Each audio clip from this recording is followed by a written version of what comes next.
Okay, so now we're going to create the actual document that we're going to mail out. This is the fun part.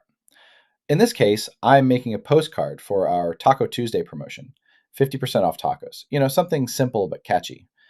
First, I'm going to give the document a name, something like Taco Tuesday 50 off. I like to keep my naming consistent, so I'll probably reuse that same name later when I'm setting up the template. Next, I pick postcard as the document type and click create. Now we're in the document editor.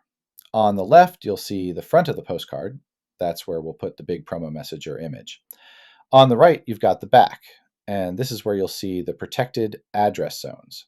Just so you know, those gray boxes, you can't move or modify those. They're reserved for the mailing and return addresses, and that's a USPS requirement.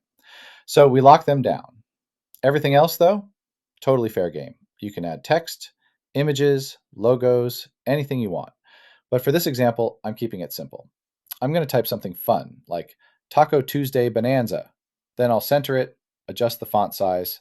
Let's say bump it up to around 50 points, just to make it pop a little more.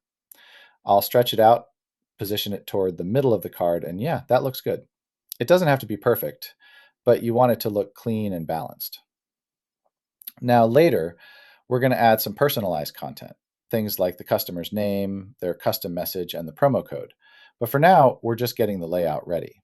Once that's done, we're ready to move into mail merge mode, where all the real magic happens. Let's go ahead and set that up next.